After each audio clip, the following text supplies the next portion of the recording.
Greetings, Kitchen Sink family members. How are you? How are we? I'm good. I'm coming to you from a totally different location by circumstances definitely beyond even my own imagination. But hey, here am I. Here am I. Thank you so much for the support that we are receiving, on this series about retirement, navigating life after 60. Thank you. Truly appreciate. And after the last one we did, when we were talking about issues of financial security, I would like to just follow that up with something which I feel is also of importance in retirement, to do with money. When you're navigating, this journey of life after 60, how to stretch our retirement dollars. How do we stretch our retirement dollars? I know that for many of us, we're not talking of many of those dollars or a lot of them dollars, but whatever it is that we have, how do we stretch those dollars for our own benefit? So to effectively stretch our retirement dollars, we need a multi-pronged approach, which involves careful planning, strategic expense and management. You really have to sit down and think, how am I going to spend whatever it is that you have? And then also to potentially seek additional income streams where possible. I know for some people it may be very difficult, but where possible, it would be good to consider, adding some other streams of income. And then also, consider downsizing, and also prioritizing essential spending, exploring ways to supplement retirement income. And all these, in a nutshell, are what we are discussing today. I know that if you are younger, you may feel like, this is a bit not anything that I want to be a part of. But let me tell you, growing old is a process. It's not if, it's when, because it's happening. And you can even calculate it because it's a known factor. At a certain age, you have to enter into a different chapter. When I turned 60, I became a senior citizen. And it's not something that you sit down to plan for. It's a fact of life. It happens whether you like it or not. It will come to pass. Bottom line. Very important. So how do you manage expenses, if we can start there? It's very important to reduce unnecessary spending. It's very important. We were talking about capping your lifestyle in financial security. When you cap your lifestyle, to do it is to say, okay, I'm going to be comfortable to live in a particular area. I'm going to be comfortable to drive a certain type of vehicle. I'm going to be comfortable to, if you were living in a multi-story building, every bedroom en suite, you may want to reduce things like that and manage, in a normal sized house, and which does not put demand on your expenses beyond what you can do. Very important. To do it effectively, though, you have to identify first and foremost where you can cut back. You have to identify areas where you can employ discretionary spending, such as entertainment, dining out, travel. You have to be able to identify, to say this. I think if you used to travel 3 times a year, you can reduce to 1 time, a year, or twice a year. That's rationalizing your, expenditure budget. And when you downsize a house, the assumption is, if the bigger house is left intact, it might start giving you yet another income through rentals. If you decide to sell it, you will split the value that you get from it and realize, your monetary investments, and begin to ensure that whatever it is that you have received from that sale of the big mansion, part of that you secure your retirement home, and part of that you invest elsewhere where possibly it can give you a passive income through a rental. Very important. Also prioritize essential needs. Things that you really don't need in your life, they are not necessary. For example, What you need is a house. That is very important. What you need is, in that house, there must be running water, there must be electricity, there must be all the necessary amenities in the house for what you need. Those are essential needs. What you also need is to cover your health care. It's an area of need. Many people, we don't look at it like that. But as we are growing older, healthcare is a matter of need. Very important. And also the issue of transportation. Where you can, to have your own car. But if you can't have it yourself, ensure that there are resources sufficient for you to use as and when you need for travel, transportation. So when you look at those other things that sometimes we were spending money on, they become non-essential items. And when they are non-essential items, it means we're not prioritizing them when we are processing issues to do with finances, when we are processing how we are going to retire in our lives. Very important. And then the next very important aspect to cover is how can I optimize income? Because yes, you can cut expenses, but can you not also optimize income? Yes, you can. Yes, you can. So it's important to explore, potential additional income streams. Look at the skill set that you have acquired over the years. How can you best use that experience to begin to earn an income from it?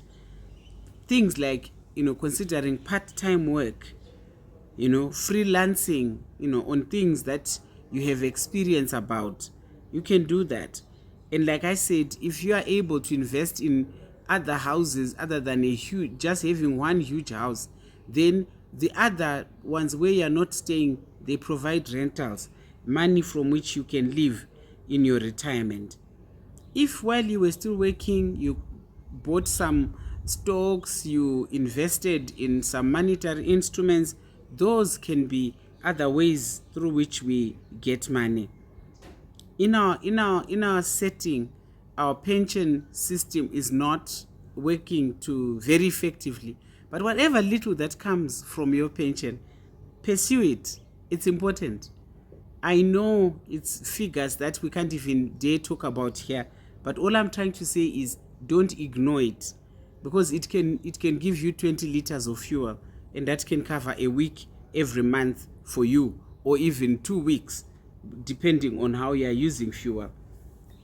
Also, our national, for Zimbabwe, this is Zimbabwe specific, guys, our National Social Security Authority benefits, retirement benefit, pursue it. Don't just be one of those who says, it's nothing.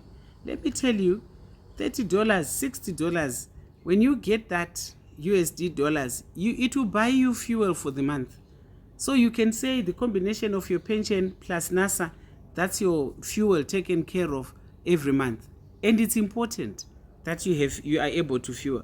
If you are somebody who doesn't have a car, it could pay for electricity. It could pay for water, So don't ignore those small dollars. They are very important. Even if there are delays in terms of payment, don't lose heart. Claim what is rightfully yours and live by it. It's very important. And then other ways of stretching our dollars as we are retiring is invest wisely. I recently learned, relatives in the diaspora asked us to do a transaction for them. And when I was called in for an interview, it was very interesting to hear our tax officers in that interview asking me how old my relative was. And I asked them, what do you mean, how old are they? Are there age benefits? And they said yes. And she took time to explain to me. Of course, my relative, because she's in the diaspora, some of the benefits don't apply to them. But she says, if it was you who were doing this deal, we would have to reduce, the tax band because you're over 60. So the actual laws, they are bands, the tax bands according to age. Don't ignore it. Don't just pay because you have the money in your pocket. Consider if you cannot benefit from your age. And if you can, then use that. I know there are some restaurants in Harare who consider senior citizens and they give them their meals at a subsidized rate. Take it. It's your benefit. You need to stretch your dollar and live life like that. So there are many other ways with which you can stretch the dollar, you know. I reconsidered in our home certain foods that we were eating, you know, for the benefit of our children when they were still growing up. Now it's me and Baba in the house. We don't like some of the foods that our children, you know, would rave on and on about. We don't like those foods. We would buy them to benefit our children, or would go out and eat, you know, at some of these eatery places for the benefit of the children. If you ask me today, I prefer home cooked meals. I can go on and on for the whole year eating at home. I don't need to eat some of these things that they offer, particularly things of a fast food nature. I don't need that. And yet they are quite expensive. One meal, you could buy a whole chicken that takes you almost a week to eat 2 people. You know, you can, you know, calculate, and you see where I'm coming from. Those people, when they were younger, hey, I like pizza. I look at the price of one pizza. That could be a whole chicken for me and Baba, and it would take us a week of eating, you know, that chicken. And yet it gives you one pizza if you go for pizza or for a takeaway or for this and that. So stretch your dollars that way. Stop doing some of those unnecessary expenses where you eat out and it's expensive for you. You want to be stretching that dollar. Very important. And then other ways of making sure that we are stretching our dollar is embracing a healthy lifestyle. When you prioritize your own health, it means the number of days that you are sick, for which you outlay costs towards sickness, are reduced in your life. Maintain good health. It's very important. It does reduce healthcare costs. Improve your overall quality of life while you're at it. When you exercise, you know, just this morning, because I'm not at home, in the place where I am, I ended up having to go upstairs, downstairs, upstairs. And as I was doing that, I could do it, you know. I saw some of my fellow senior citizens really struggling, not because they are much older, but even where I could see that we probably are in the same age bracket, but because maybe somebody is not exercising, they are not fit, they really struggle to do some of those things. Very, very important. And then there are some, when you talk about exercise, sometimes people only think about the expense, you know, to pay a personal trainer, to pay some fee to a gym and things like that. I've always walked with my husband. My husband has paid to be a member to a gym. I've never been a gym member. I really value things that are free or low cost when it comes to these activities. That can give me, you know, if not even better benefit, because I have no stress about money for the gym instructor or for the actual gym contribution itself. I just walk in our neighborhood and I keep fit. Some people run, some jog. Exactly what you are able to do, carry on doing that. Very important. I know in other societies there are senior citizens discounts. We don't quite have such in our nation today, but where possible, where things are offered for you as a senior citizen, take advantage. Don't frown at those things. And then also continue to employ strategic planning. Don't just stop thinking and processing things strategically because you are old. You want to create a budget. You want to live in accordance to that budget. Remember, in another discussion, we say we live below our budget, not within. We live below our budget so that there is some money that we can save. It's very important. And then you review every year. You don't know, regulations change. When NASA started giving out monies after our period of hyperinflation, at some point people were receiving things like amounts of like $30. But today I hear it's not the same anymore. So regular checks on what is happening on the ground are helpful so that you are in tune with life as it happens. It's very, very important. What have we talked about today? We want to stretch the dollars that we have. Don't stretch the dollar of the next person. No, stretch your dollar. Don't try and stretch your children's dollars. It's your dollars that you can stretch. And I said in another place, keeping chickens, roadrunner type of chickens at the house, they will help you. They will provide meat as and when you can, and they can provide eggs. Growing a little garden behind is also very important. You provide yourself with fresh vegetables, that adding to a healthy lifestyle.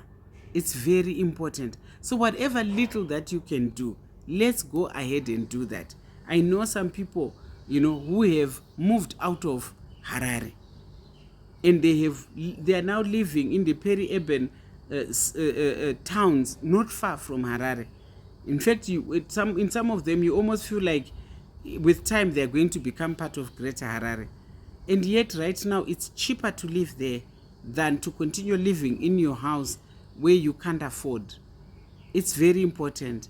So whilst in other societies they are reducing in terms of coming from maybe a very expensive house to enter into a reduced valued house, might just mean in the same location. For us, it might actually mean going to an outside of Harare town, going back to your rural home. And for this one, I know East Africa is way ahead of us.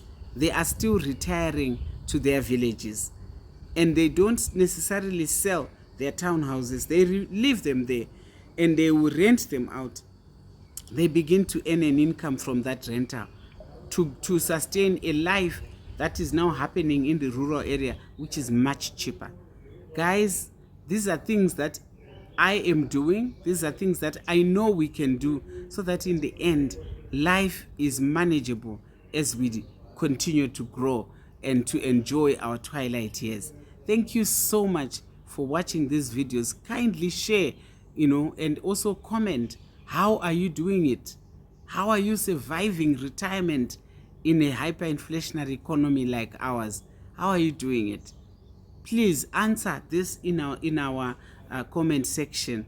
I wanted to ask those people, maybe if I find many of them, to find out those that were laid off.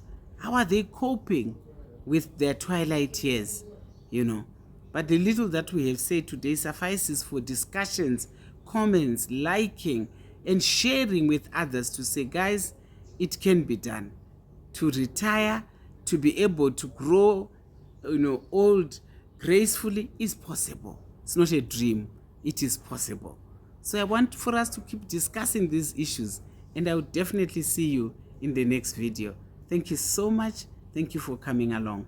Blessed day.